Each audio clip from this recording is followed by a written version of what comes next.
The emotions you feel can define everything. What does that mean exactly? So, growing up, I used to be very emotional, very sensitive, very um, logical. I mean, I'm still like that now, but um, I realized that my emotions had a lot to play into how I felt and how I saw the world. Um, when your emotions are built around fear and they are built around other people's opinions, you start to get anxiety. And when your emotions are put in a way of thinking about the past, you start getting depression.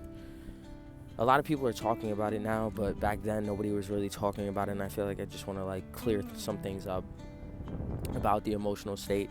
Is that we can choose how we feel and why we feel the way we feel just on the plane of how people treat us. Okay, so if somebody treats you like shit, for instance, you're going to feel like shit, right? That's your emotions, right? But you can control your emotions by not taking it so serious, by not letting it define you, by not letting it overcome who you are. And growing up, nobody really taught me how to deal with my emotional state, especially since I have autism. A lot of people didn't know how to deal with my emotions, let alone tell me how to fix them into a way that served me. Growing up now, I'm starting to do a lot of research about how to change my circadian rhythm and to be more open to feedback and just be more open to feeling my emotions. The reason why I say this is that we need to know how to um, adapt to the world naturally. You know what I mean? If you're adapting to the world in a negative way with depression, anxiety, and stuff like that, not saying that um, depression and anxiety doesn't come from other things. That's not true. But depression and anxiety does come from other things, but it's more about your emotions. It's more about your emotional state and how you feel. Um, Growing up, I feel like I was this high spirited person, this person that just couldn't be phased, this person that didn't feel really, I had a very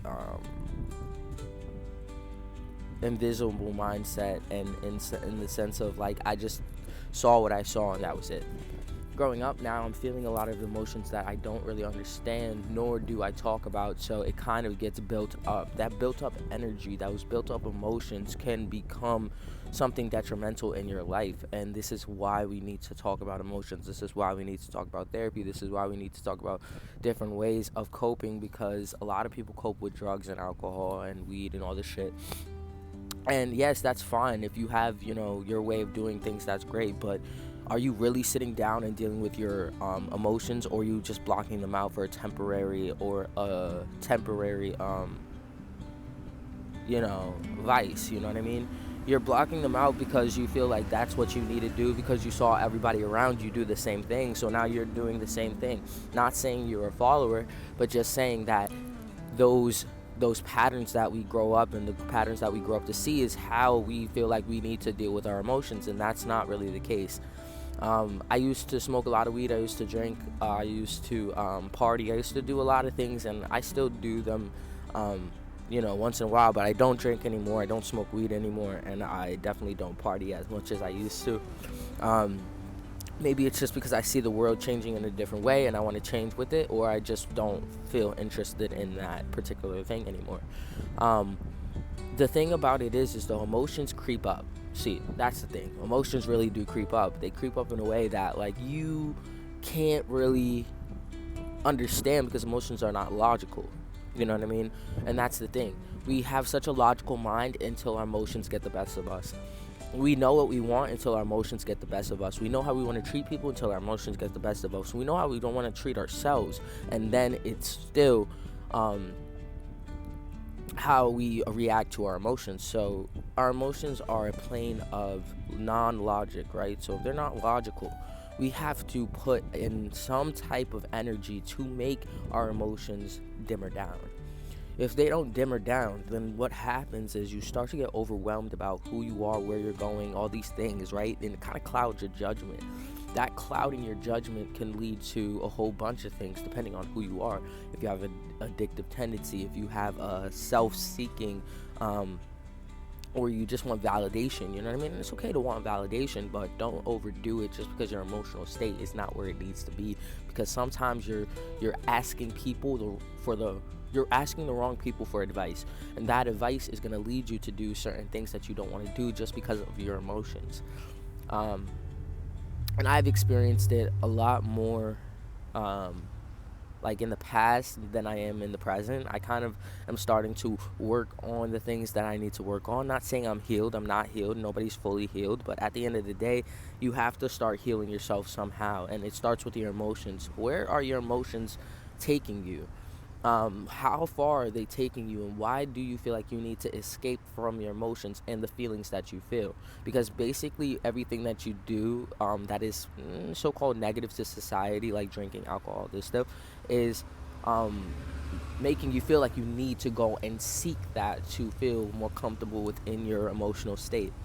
And growing up, I used to think that, like, oh yeah, like, I'm never gonna get this way, I'm never gonna get that way, I'm never gonna feel this way, and boom, I felt the same way that I told myself I wasn't going to feel. And the reason why is because our emotions are so strong, our emotions are so embedded, and it feels like you know this emotion your whole life, and it also feels like it's not temporary. See, the thing about emotions is you can keep it going just by your own doing. You know what I mean? You could get in a fight later on. Now you're talking about the fight for 5 different days. You're talking about the fight for 10 different hours. You're talking about the fight for 1 week. You're talking about the fight for a month at a time. And in reality, it's already passed. So why do you still feel emotional about the thing that you didn't even like, or you didn't even justify into doing, or you didn't even want to feel? You know what I mean? Now we're feeling it over time because we keep it going. Our emotional plate keeps it going.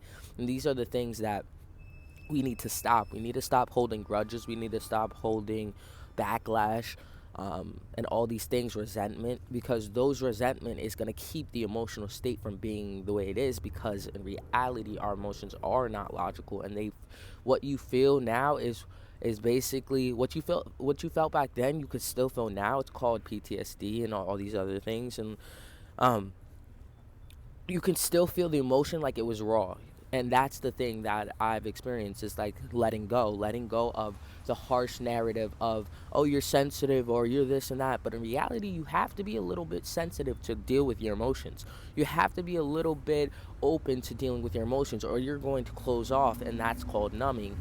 I don't really believe in numbing. Not saying that I haven't been through a numb stage in my life. I just feel like now, growing up, the numbing is not going to get me to the place that I feel like I need to go. I really need to sit down with my emotions and deal with the non-logical parts of my brain, because once you start strategizing the subconsciousness of your brain, you will start gaining consciousness of all those things, which is um, dealing with the emotional state.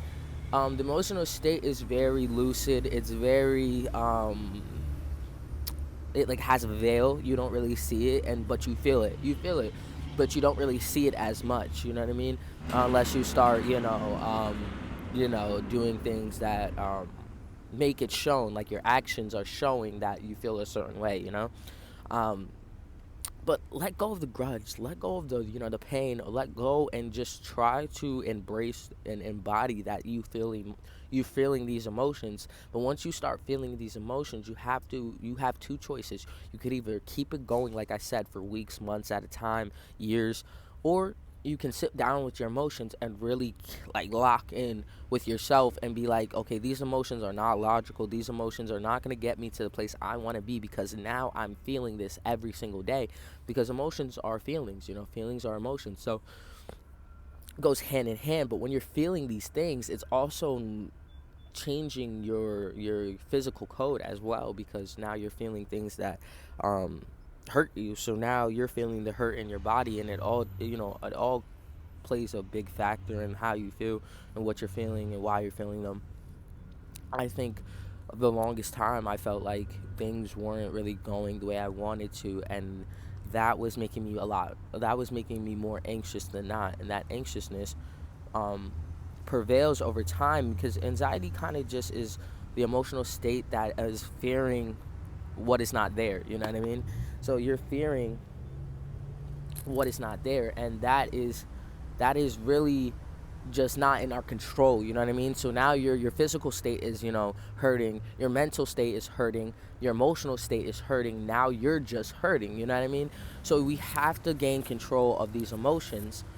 For instance, somebody tells you a whole bunch of things that you don't like about yourself, or all these things, right? You can either just take it and be like, okay, like that's not true, and keep going, or you can be emotional about it, which is fine. Feelings are real, feelings are valid. But when it comes to holding on to those emotions, that's when it becomes non-beneficial, not benefiting for you. You know what I mean? You're not benefiting from anything. Actually, you're hurting yourself from keeping this emotion going and going and going, and not really addressing how you feel 100% within yourself. And I think that's like the subject that we need to talk about. One thing I try to do is not pay attention to what other people are doing around me. Not saying I'm not aware. I'm hyper aware. I'm actually hyper vigilant. But the thing about it is that I try not to think about what other people are doing, because I don't want to compare myself to other people, to have an emotion of comparing. I don't want to feel like I'm doing the, not saying wrong thing, you know what I mean? Because everything is good and bad for different people. What's good for me is not good for you, and what is bad for me is not bad for you. You know what I mean? It's all about everybody else's body. But that's why we need to dig deeper and figuring out who we are, because there's more things than not that we don't know about ourselves, but yet we want to learn about everybody else. You can't learn about everybody else if we don't even know ourselves. You feel me? So learning your emotional state is really crucial to how you see the world, your perspective. I remember moving to New York, right? And I was so excited, I was so excited to just move and like get away and all this stuff like that, right? But my emotions started to get the best of me. I started missing my family. I started holding on to the past. Because that was all I knew. I was comfortable with that. So when I became comfortable with that, that's when my emotional state changed. And I started to see the world in a very dark way. I started to see the world in a very just every mundane day, like, oh, okay, I'm just waking up, I'm just doing this, I'm just doing that, and my emotions were feeling that. I was feeling that. I didn't even know. So really diving deep, really figuring out who you are, really putting in the hardcore work is crucial to knowing exactly what you want and how you want things to go. Because in reality, we have control over our emotions. We have a control over our not really thought process, because our thoughts are always moving 1,000 miles per hour. But we have control of containing those thoughts and maintaining the pressure of those thoughts. Because when you go to this level, now you're anxious because you're thinking about too many emotions, you're thinking about too many thoughts, you're thinking about too many things. But when you can control the level that you're on, is when you start to gain control of your subconscious to your conscious level. And I feel like that's where we need to be. And that's what I'm trying to do, and that's why I suggest for you to just, sit down with yourself and figure out who you are, figure out what you want, figure out how to maintain your emotions in a way that benefits you. Anyway, peace out.